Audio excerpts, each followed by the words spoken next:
کہ ایک شے جو آپ سے 1 من بھر مطلوب ہے وہ تو آپ 1 تولہ کر کے فارغ ہو جائیں، اور جو تولہ بھر مقصود تھی مطلوب تھی اس میں آپ 1 من جو ہے اس کے اوپر ڈھیر لگا دیں۔ تو یہ ساری چیزیں جو ہے نسبت و تناسب کا یہ الٹ جانا، یہ بھی انسان کی تباہی اور بربادی اور ناکامی اور آخرت کے خسران پر منتج ہو سکتا ہے۔ اب اس کے لیے ہے اصل میں وہ جو ایک نقشہ اللہ تعالیٰ نے مجھے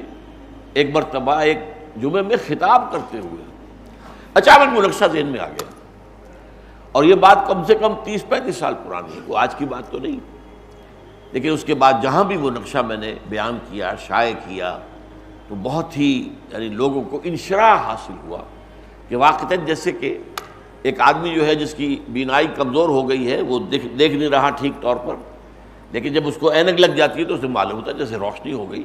اور وہ جو چیزیں دھندلی نظر آ رہی تھی اب صاف نظر آ رہی ہیں۔ تو اس طریقے سے یہ سارا جو فرائض کا نقشہ ہے اس کو ذہن میں رکھنا بہت ضروری ہے۔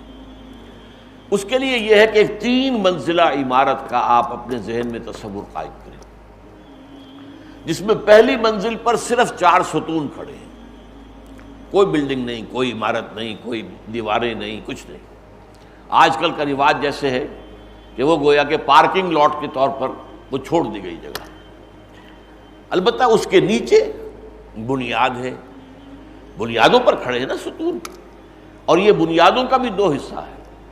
ایک حصہ وہ جو نظر آ رہا ہے جسے پلنتھ کہتے ہیں آپ، وہ سطح زمین سے اوپر ہوتا ہے، جس کو کرسی بھی کہہ دیتے ہیں، یہ بھی بنیاد کا حصہ ہے۔ لیکن اصل بنیاد وہ ہے جو زیر زمین ہے، نظر نہیں آتی، انڈر گراؤنڈ ہے، وہ نظر نہیں آتی، لیکن ظاہر بات ہے کہ عمارت کی مضبوطی کا سارا دار و مدار اس پر ہے۔ جتنی اونچی عمارت آپ کو بنانی ہو اتنا ہی گہرا جو ہے آپ کو جانا پڑے گا فاؤنڈیشن کے لیے۔ اچھا، اس 4 ستونوں کے اوپر پہلی چھت آ گئی، اب اس کے بعد اوپر کنسٹرکشن ہے، ستون نظر نہیں آئیں گے لیکن ستون چلتے رہیں گے، یہ ستونوں ہی پر اگلی دوسری چھت بھی آئے گی۔ لوڈ بیئرنگ تو یہ ستون ہیں، جو دیواریں بنی ہیں وہ در حقیقت لوڈ بیئرنگ نہیں ہے۔ آج کل کا جو آپ کو معلوم ہے جو انجینئرنگ کا اصول ہے کہ وہ سارا جو ہے سٹرکچر وہ ستونوں پر کھڑا ہوتا ہے، پلرز پر، باقی دیواریں جو ہیں وہ بڑی آسانی سے آپ نے اس دیوار کو ادھر سے ہٹایا ادھر کر دیا، ادھر سے نیچے سے نکالا ادھر کر دیا، اس سے کوئی چھت کو کوئی فرق واقع نہیں ہوتا، اس لیے کہ چھت کا لوڈ جو ہے وہ تو ستونوں پر ہے، وہ آپ کی اس باقی جو اس کے اندر چھت کے اندر جو میٹیریل ہے یا اس کے نیچے جو دیوار ہے اس کے اوپر کوئی لوڈ نہیں۔ تو دوسری چھت آ گئی، پھر یہی ستون آگے جائیں گے، اوپر جائیں گے، اور تیسری چھت آ جائے گی، 4 ہی ستون، اور اس کے بعد جو ہے اوپر 3 چھتیں، نیچے ظاہر بات ہے پلنتھ ہے اور فاؤنڈیشن۔ اب اس کو ذہن میں رکھیے، میں یہاں درمیان سے شروع کروں گا۔ دیکھیے اسلام جو کہ در حقیقت ہم نے حدیث جبرائیل میں بھی پڑھا، اخبرنی عن الاسلام، یہ تو گویا کہ نقطہ آغاز ہے۔ اسلام کے بارے میں فرمایا گیا کہ یہ 5 ستونوں پر قائم ہے، بنی الاسلام علی 5، ان میں سے ایک کو آپ سمجھیے پلنتھ لیول جو ہے اقرار باللسان، جو ظاہر ہے، آپ نے جب اقرار کیا، آپ نے کہا اشہد ان لا الہ الا اللہ وحدہ لا شریک لہ واشہد ان محمدا عبدہ ورسولہ صلی اللہ علیہ وسلم، تو لوگوں کو معلوم ہو گیا۔ لیکن ایک ہے ایمان تصدیق بالقلب، وہ در حقیقت نیچے جو اصل بنیاد ہے جو نظر نہیں آتی، اس لیے کہ دل میں ایمان ہے یا نہیں ہمیں نظر نہیں آتا، اصل ایمان وہی ہے، وَلَٰكِنَّ اللَّهَ حَبَّبَ إِلَيْكُمُ الْإِيمَانَ وَزَيَّنَهُ فِي قُلُوبِكُمْ۔ اور بدوؤں کے بارے میں فرمایا قالت الاعراب آمنا قل لم تؤمنوا ولكن قولوا اسلمنا، یہ بدو دعویٰ کر رہے ہیں ہم ایمان لے آئے، نبی ان سے کہہ دیجئے تم ایمان ہرگز نہیں لائے ہو، ہاں یوں کہو کہ ہم مسلمان ہو گئے، اسلام لے آئے، وَلَمَّا يَدْخُلِ الْإِيمَانُ فِي قُلُوبِكُمْ، ابھی تک ایمان تمہارے دلوں میں داخل نہیں ہوا۔ تو اب یوں سمجھیے نیچے سے ہم چل رہے ہیں، ایمان فی القلب، یقین والا ایمان دل میں، اس کے بعد پلنتھ شہادت جو ظاہر ہے، اس کے اوپر 4 ستون جو ہے، یہ 4 عبادات ہیں، نماز، روزہ، حج اور زکوٰۃ، یہ 4 ہیں کہ جن کے اوپر اب یہ سارا اوپر کی 3 چھتوں کا لوڈ جو ہے وہ جو ٹرانسمٹ ہوگا فاؤنڈیشن کو، وہ ان 4 ستونوں سے ہوگا۔ تیسری چھت کا بوجھ بھی اسی کے حوالے سے، دوسری چھت کا بوجھ بھی، پہلی چھت کا بوجھ۔ اچھا، پہلی چھت کیا ہے؟ اب اس کے لیے 4 الفاظ میں چاہتا ہوں آپ نوٹ کریں اچھی طرح۔ اسلام کے معنی ٹو سرنڈر، آپ نے سر تسلیم خم کر دیا، جیسے کہ کوئی لڑائی ہو رہی تھی، آپ نے ہتھیار ڈال دیا، میں نے تو ہتھیار رکھ دیا، یہ ہے اسلام۔ اطاعت، اطیعوا اللہ و اطیعوا الرسول، اطاعت میں کیا ہے؟ اپنی دلی مرضی سے کسی کا کہنا ماننا، ایک ہے مجبوری کو ماننا، اسلام تو وہ بھی ہو جائے گا، اپنی جان بچانے کے لیے اسلام کا اعلان کر دینا، جیسا کہ حضرت اسامہ رضی اللہ تعالیٰ عنہ کے ساتھ ہوا تھا کہ ایک جنگ میں دو بدو مقابلہ ہوا ایک مشرک سے، کافر سے۔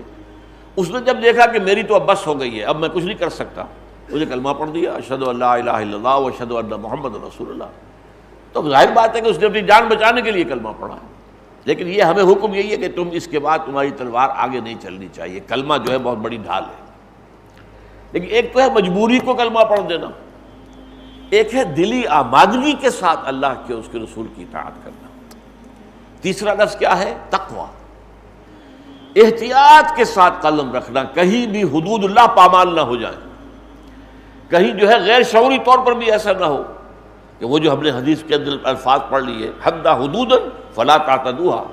یا فلا تقربوها، تو ہم قریب بھی نہ جائیں، یہ اس کا نام تقویٰ ہے، بچنا۔ اتقوا اللہ، جیسے میں نے آیت آپ کو سنائی، یا ایھا الذین آمنوا اتقوا اللہ حق تقاتہ، اللہ کا تقویٰ اختیار کرو جتنا کہ تقویٰ کا حق ہے۔ اطاعت کے بارے میں آیت سنائی، اطیعوا اللہ و اطیعوا الرسول، تو بے شمار مرتبہ آیا ہے،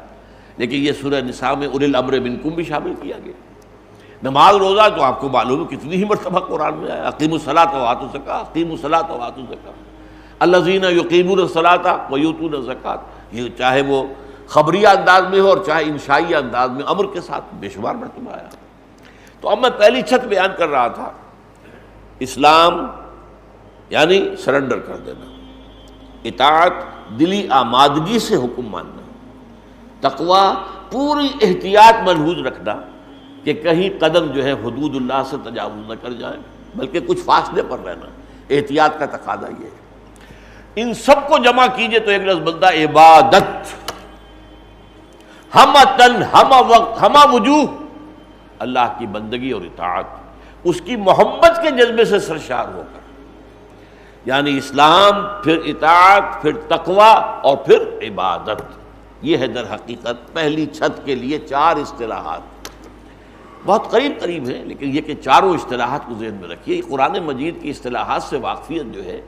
وہ کلید ہے اس کے مضامین اور اس کی حکمتوں کو سمجھنے اور جاننے کی۔ اب چلیے، اب اوپر چل رہے ہیں ستون، دوسری چھت میں انہی ستونوں پر قائم ہے۔ یہ نماز، روزہ، حج اور زکوٰۃ، یہ تو ستون ہیں پورے کے پورے دین کے لیے، اور یہ در حقیقت سب سے پہلے تو اسلام کے ستون ہیں کہ عبادت کے لیے یہ عبادات فرض کر دی گئی۔ عبادت تو ہے ہم تن ہم وقت ہم وجوہ، اللہ کی اطاعت، اس کی محبت کے جذبے سے سرشار ہوگا، یہ عبادت ہے۔ اس عبادت کے لیے یہ ستون ہے، یہ عبادات ہیں۔ اکثر و بیشتر لوگ عبادت اسی کو سمجھ بیٹھتے ہیں، اس پر تو میں تفصیل سے گفتگو کر چکا ہوں پہلے کہ عبادت جو ہے وہ عبادت ہے ہم تن پوری زندگی میں۔ وما خلقت الجن والانس الا لیعبدون، میں نے جنوں اور انسانوں کو پیدا نہیں کیا مگر صرف اس لیے کہ میری اطاعت کرے، میری عبادت کرے۔ تو کیا نماز آپ 24 گھنٹے پڑھتے ہیں؟ کیا روزہ آپ روزانہ رکھتے ہیں؟ اس میں تو ظاہر بات ہے کہ یہ تو عبادات ہیں۔ یہ جیسے کہ شامیانے کے 4 بانس لگے ہوئے، اس کے اوپر شامیانہ کھڑا ہوا، تو یہ 4 جو ہیں یہ ستون ہیں جن کے اوپر عبادت کی جو ہے چھت پڑی۔